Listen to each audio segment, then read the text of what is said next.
Okay, back to the next one in the series of Lightroom, and this is about the Develop module, and I'm going to run through all the options on the Develop module so you can see, because hopefully this is probably the most important. Is it? Library management's pretty important. You can do some of this in Photoshop, to be fair, but it's really good. So, without further ado,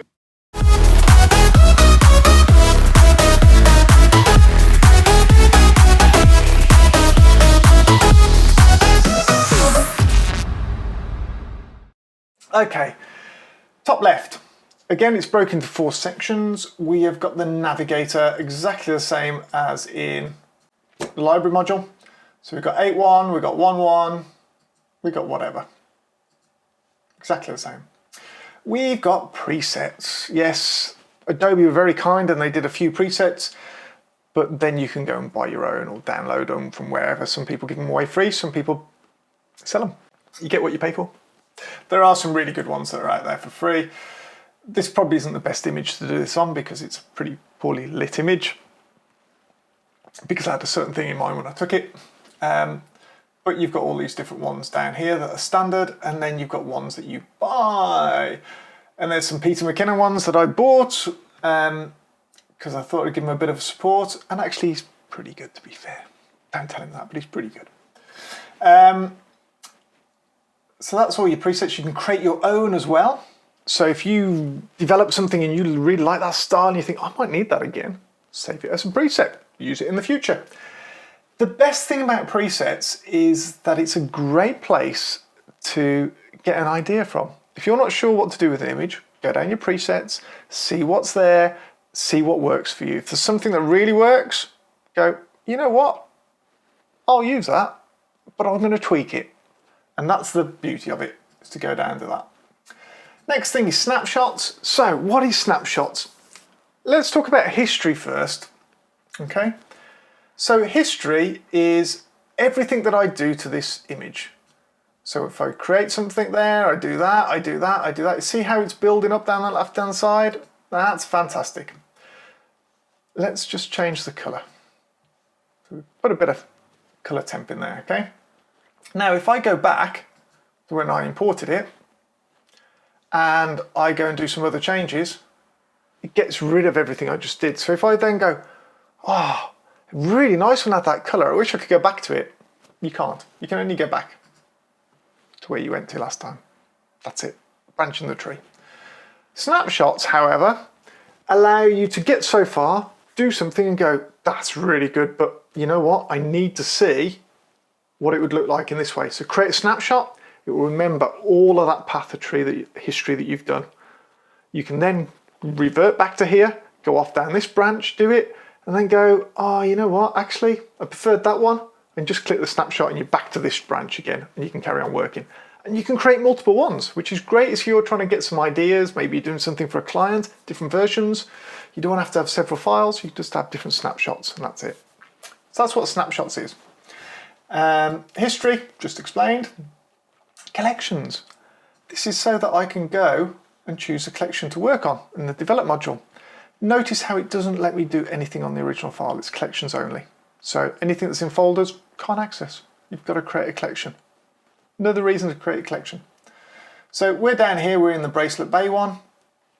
We've got our main window here. Now, we are in single image mode because that's what we're doing.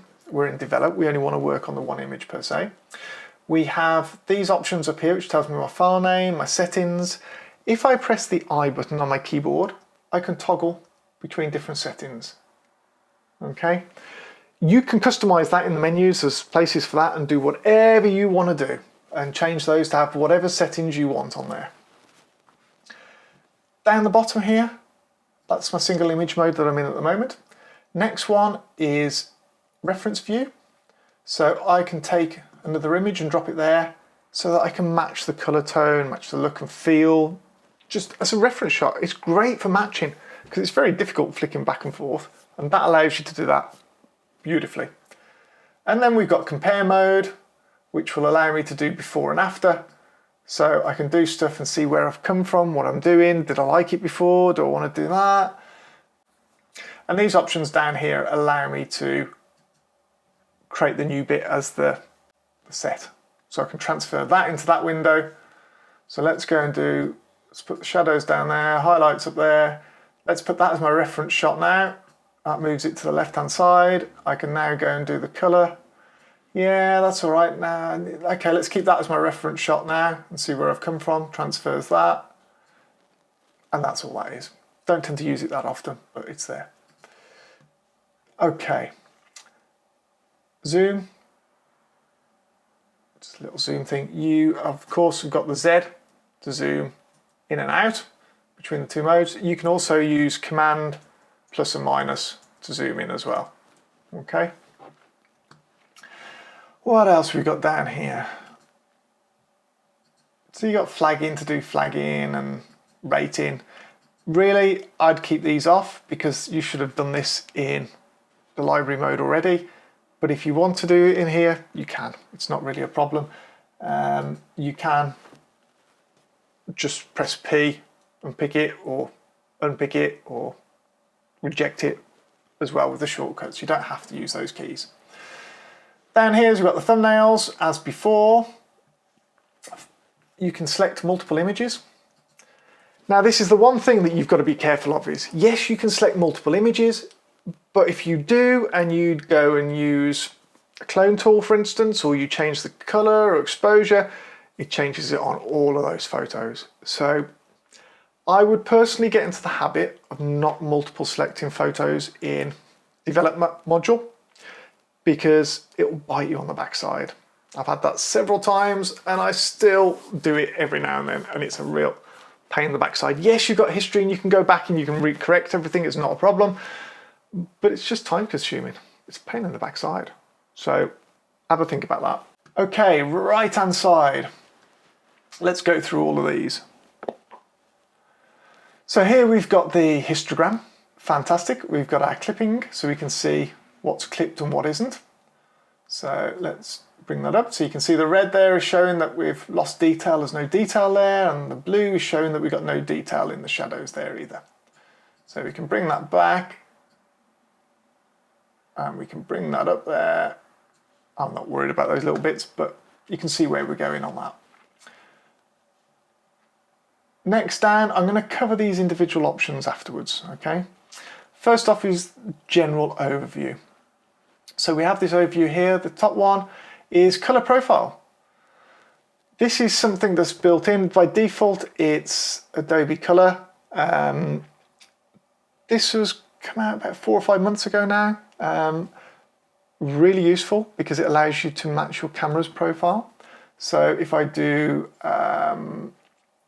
camera standard, for instance, it's going to pick what my Nikon would class as a standard and put it based there. Now, the beauty of doing these is that it doesn't affect your sliders. Okay, this is done before then, so it allows you a little bit of processing power to do that. And what your JPEG showed you in your Nikon camera, the way it processed it, you can replicate that straight onto your RAW file without having to do anything else at all. Then you can tweak to your heart's content afterwards as well. So from that point of view, it's really quite nice. If you click this little box here, you can see all the camera matching ones. So I actually quite like the Nikon landscape one. It's actually really quite good. So that's my starting point. I can then go in and start to work on that. White balance as shot, yeah, I tend to alter it anyway. So you can go in now underneath, alter your temperature to whatever you want to do. Alter your tones on that a little bit. You tint there. You have got an auto button. Bang, there you go. I'm just going to turn this clipping off because I don't like clipping on. And it does a pretty decent job of making a standard photograph. Obviously you're in develop module because you want to edit it yourself, not because you want the system to do it for you. So exposure as is, contrast as is, highlights, yeah, nothing really that fancy here, but very, very useful. Texture, let's put a bit of texture on there, a bit of clarity, too much, put it about 4. Dehaze, well, it's not really any haze in there, but it will bring out a bit more contrast in your image for you, or add it in whichever. Vibrance, just going to make those colours pop a little bit more. Saturation, you can turn it black and white from here as well. Or you can really bump up that colour. In fact, that's an option we missed up here. Colour treatment is colour or black and white. System just converts it. Raw, you can get on and do stuff then. Tone curve, lovely little bit of kit to play with. I'll just bring that up a little bit there. There you go. Just play with it. It's one of those things you've just got to experiment. You can choose different channels if you want to, so you can be really selective. So red channel for that seaweed, we can really, it's affecting the reflection as well, to be fair, because we've got a lot in there. There we go. Let's brought that down quite nicely into that bit. Luminance, this is quite nice. So you've got hue, saturation and luminance. So luminance is brightness basically. Saturation is how much colour goes into it, and hue means I can change that colour. So this little icon here allows me to go and select something. And if I hold and click, I can change that. And I can change the colour very slightly and bring it back a little bit. There we go. Quite nice. That works really well. Saturation, I can do the same. I can just get those and bump them up a little bit. I could go up to here, for instance, and just put a bit more contrast in that bit there. There's lots you can do with that. Split toning, I love split toning. So let's go and try this. Highlights, I'm going to pick a bluey. Notice how I'm not really worrying at the moment. Pick an orangey. There. That blue's pretty horrendous, to be fair. Balance, let's balance between the two. So it's either going to take it really blue or it's going to do it the other way, and we just want a tint going in there. And I'm going to change that blue.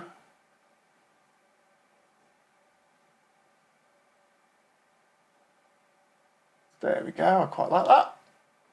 And we just look at the balance again. There we go. Nice little balance, suddenly brings really good colour in. So basically it's taking the shadows and making them orange and taking the highlights and making them teal, blue. Have a play with that. It's obviously, it's a very standard thing, teal and orange thing. Personal preference. Sharpening, little exclamation mark there. If you click that, it's going to zoom into 100% because you shouldn't be sharpening something that you can't see 100% of. Makes sense. Thanks, Adobe. Noise reduction. You know what? This was shot, oh, it's 400 ISO, but I've got so much bits in there, I'm not going to reduce any noise in that at all. But you've got the option. Lens correction, yes, this. So we've got remove chromatic abrasion. Yes, I tick that because I need to do it on my lenses and my camera. Simple as that. You might not need to. It's where you get the little edges and you get the colour, sort of a bluey sort of edgy line around stuff. Yeah, I need to. Profile calibration.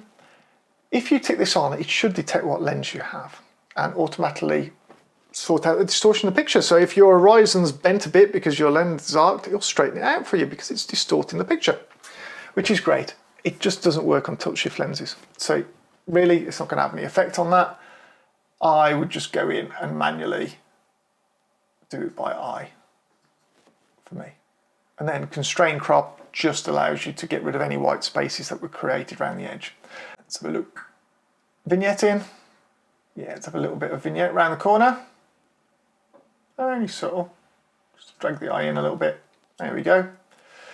Transform, if you've got verticals in there, it's going to sort all those out for you. You can do it manually. You've got little guides and everything else that you can do. Brilliant, absolutely brilliant. So much easier than taking it into Photoshop and doing something like that. Absolutely fantastic.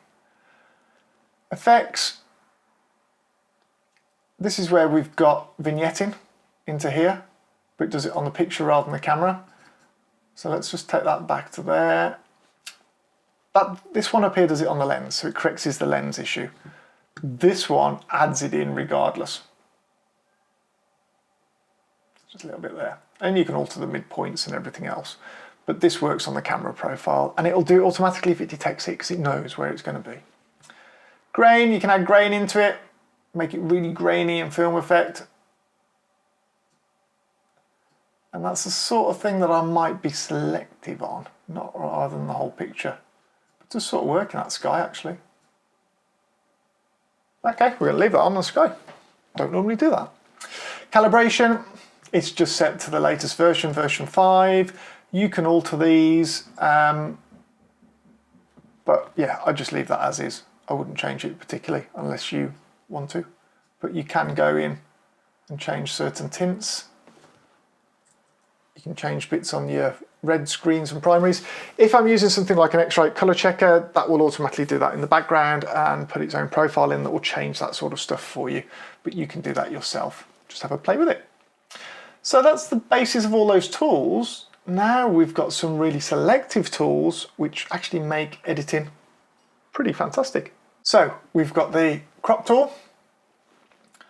Now, this is where cropping becomes a pain in the backside, because I look at that and I'm like, yeah, okay, but it's difficult to tell. Press the L key on your keyboard and it's called the lights out mode. So it's going to go from that to dim to completely black, and then I can really work that in and find a really nice spot because I've got nothing else distracting. Press L again, it goes back to normal mode. Enter is going to confirm that selection. Down here, if we go back to crop, you can lock the aspect ratio. You can do a certain aspect ratio if you need to do 10 before. It'll do it. Angle. I don't have to use the distortion bit down the bottom. I can do that. And constrain and then reset and close. So that's your crop tool. One thing that's worth mentioning is somewhere down here. Tools, is it? Yeah. Tools, crop overlay guide. I've got it set to diagonal. You can have thirds, you can have grids, golden ratios, golden spirals. It's entirely up to you. In fact, O is going to cycle it through. So if we go back into crop and I press O, you can see it's switching around all the different ones to see. I prefer it on that one, that's fine. There you go. Next one is clone tool. Fantastic little tool, allows me to clone certain bits of an image. Let's find something that we want to clone. Let's zoom in and, oh yeah, that's okay. So we can see a little bit there I want to get rid of. Do that. If I press the H on the H keyboard, I can see where it's picked it from and I can move that to a slightly different area if I'm not getting the result that I want. So that's clone, very simple. In clone you've got clone and heal. There's two different ones actually. I tend to leave it on heal. Heal blends it better. Clone is a direct stamp. Take that, put it there. No blending, it's there to there, that's it. Both got different purposes, but it tends to default to heal for me because that's the one I use all the time. Red eye removal, as is, pets, humans, doesn't matter. This one's great. So this is a gradient, and if I take that and just drop it down to there, I can move it, I can angle it to wherever I want, and then my main settings that I had before, over here, let's just take these back, I can alter slightly.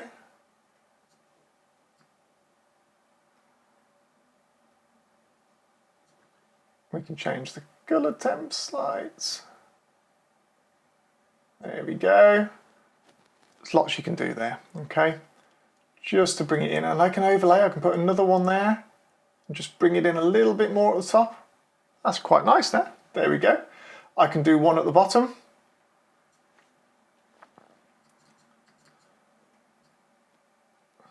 I might just want to brighten that slightly.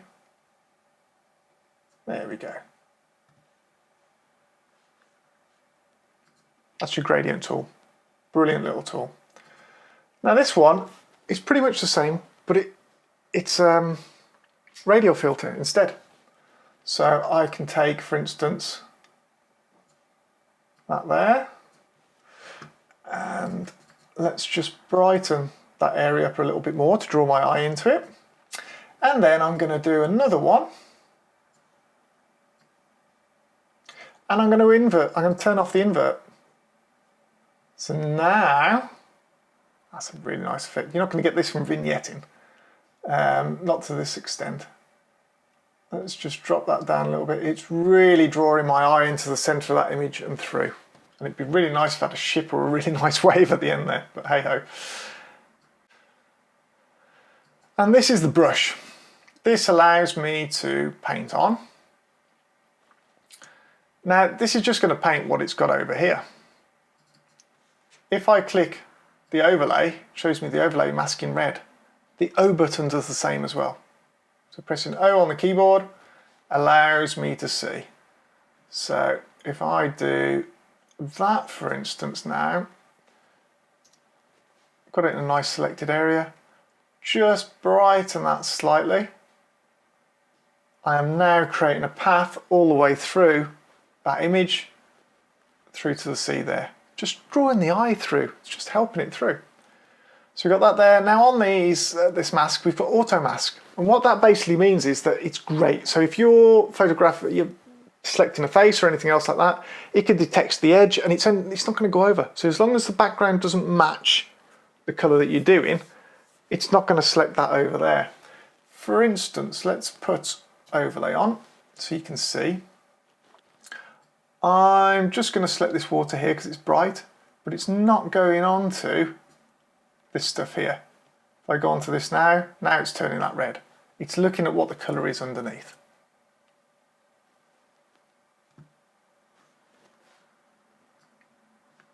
You can also erase. We've got erase in here as well, so I can go, if I've gone over the edges anywhere, I could just go, right, let's just erase that there, or erase that down there. And you can do range mask by color or luminance as well. So you can say this certain color, don't include, or do include, whichever. That is an overview of the develop module. I hope you've learned a few little bits in there and a few little tricks. The one thing that in this, now we've done this image, if I press the slash key left to right, it takes me back to the before. So I can see before and after, and I can see where it started and where it came from, which is really quite nice to be able to see and works well. Hope that's helped. Hope you've learnt a little bit of that. If you did, I'd really appreciate a thumbs up. It would be really helpful. Subscribe if you want to see any future bits. It'd be nice to see you along on this journey. If you've got any comments on the develop module that I didn't cover, just drop them down below. This is just designed to give you an overview. If you know Lightroom, I'm amazed you've made it this far.